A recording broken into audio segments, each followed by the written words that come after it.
This Ivan Toney thing, 'cause I quite like him. Liked him before it was cool. Did you? How many videos have you done on Ivan Toney? I would say there's a couple at least. Yeah. Because we did one at the start of the season saying what Brentford have got so right. And we did one last year saying, because I think I'd said, like, Ivan Toney's going to score goals in the Premier League because from whatever he got in his last championship season, you could just tell it wasn't just a case of this is a shit league, which I don't think it is anyway. He was going to score goals. He was always going to score goals. So you weren't surprised then when the way he's gone about it?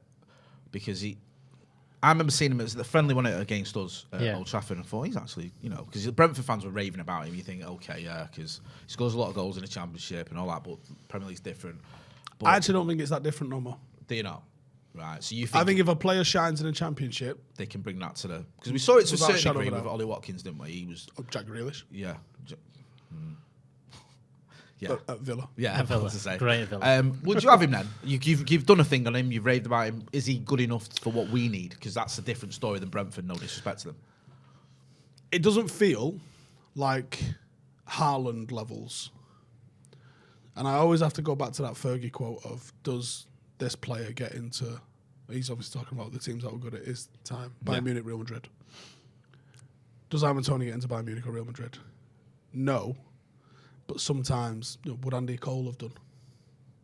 And I say probably not, but I wouldn't swap Andy Cole for anyone. No. Do you think there's many about, though, right now that get into... The Haaland one was obvious. Nunez was the question mark, and I think it's early days, but it's proven that he's maybe not that kind of level. I don't think there is a striker out there that you go, the next one that's going to do it. If Eriksen, for example, was at City's team, was in their squad, would he get a game? Or would he start for them? Probably he's been superb for us. Yeah. So do we have to look at it and go, and also, is Ivan Toney good enough to get us in that top 4 spot? I think so, but what do you I think you got to think now as, can a striker get us 30 plus goals a season? Because that's what, the game's drifted that much that the bottom teams get a spanking. It's not like back in the day when United were winning stuff when it was hard.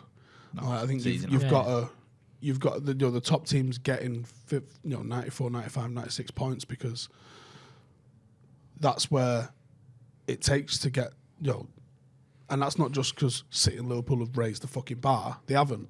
Chelsea got 95. Was it Conte last season when he won it? Yeah, he got the record, I think, at the time. Do you know what I mean? Yeah. So, was that a vintage Chelsea team? It's a great point, it wasn't. So, I think the next non-City or Liverpool team that wins the title could be a Spurs. Unlikely, I guess. Yeah. Could be United in 3 or 4 years. I don't think we're anywhere near that just yet. It will be a team that gets 90 plus points without a shadow of a doubt. And it might not even be a vintage side. It might be a one-off. Yeah. But the next team outside of City and Liverpool that wins the title will be 93, 94, 95 points. I guarantee it. Because that's where you need to be to win the league now. Because there's not as many upsets as there used to be. Factually, provably. The spread of points, the teams at the top take more points from the teams in the middle and the teams at the bottom than they ever have at any point during the Premier League. And that's because of the money drift at the top. It was a lot more egalitarian, early 90s. And even, the big spenders, the big spenders at the time was Everton, Liverpool, Newcastle. Manchester City spent more than United did in the 90s. Not relegated. In the 90s, the big spenders were Chelsea, Liverpool again, and latterly Manchester City. They spent a lot. United didn't really spend a lot in terms of transfers, relatively. We invested some big money in some big players, but they sort of paid off for us. United always paid big wages. But now I think the transfer fees, look what we spent this summer. I never thought we would spend that sort of cash this summer. Just on that, do you see us then spending more in January? I don't know. Rumours we are, and I say rumours because it's rumours, reports. We had Ducker on the other day. He said he didn't think we will spend anything in January. Since then, there's been these sort of stories. Jay, I didn't think we'd spend it this summer. Right. So no is the answer. No, I wouldn't have thought so. But if it's going well, there's hope that the owners aren't that much of a dickhead that they'd hamstring you by not, giving you a little shove over the line, maybe to have some success. Because maybe there is that of, okay, we gambled because we thought we could get relegated with this lot, so we're going to spend 240 million, because that was probably what was going through their mind. Yeah. And then they've gone, all right, maybe they go, well, do you know what, we spent that. If we spend that much, maybe we actually do challenge here. And it might just be logical. A stumble in through it where they kind of go, okay, we do this. We're not going to make any money this year. We're not going to do that. So if we or just maybe do it, the maybe talk of a bid is real. Maybe that's the big thing. And as we saw with Chelsea, was there 30 people bidding for Chelsea? A ridiculous amount of people that you think Chelsea. There's only a finite number of billionaires. Even today, I know there's a lot of rich people, but they're not going to have that many bids. Wonder how many of them were pure black. Yeah, it was like two lads in the pub like, "Pop bidding." I'm hoping Jim Ratcliffe was pure black. Let everyone know what he's about. I want Chelsea. What's that? My bid wasn't successful. That's a shame. Yeah, but I'm here.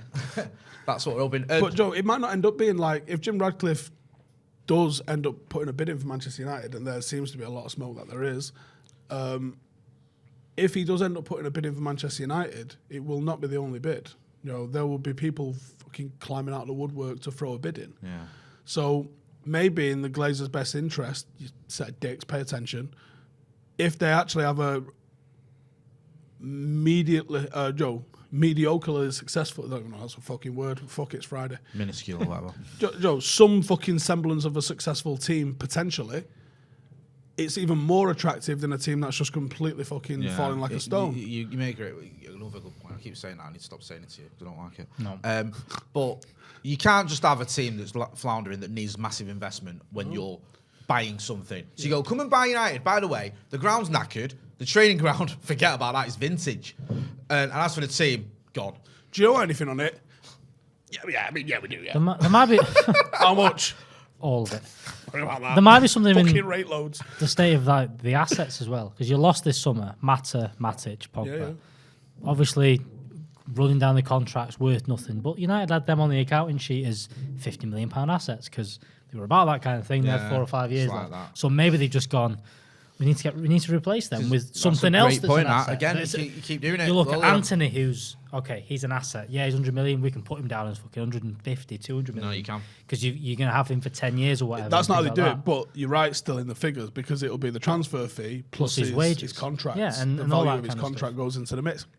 And that's probably what they've done. just quickly on Tony, would you take him in January if you could get him? Absolutely. How much does it cost? Do you reckon? Too much, probably. But 60? like, I didn't think we'd spend what we did on Anthony. Definitely didn't think we'd spend it on Casemiro. So, shocked me. Yeah, shocked me, definitely. Yeah. Abhinav Verma, who's been a member of the academy for 18 months, says, Choupo-Moting has ended up at Bayern Munich and Adebayor at Real Madrid. I think Toney is a great striker to come off the bench. Daniel Kirk, I agree with that. I think he could be rotated. There's a lot to like about him. Daniel Kirk says, do you lot agree Marcus has more technical ability than he gets credit for? That's one for you. That's the no disrespect, Baggers. You can answer as well. It does, because people say he's got no technical ability. And if you watch him, he's got any some kind of technical football, ability.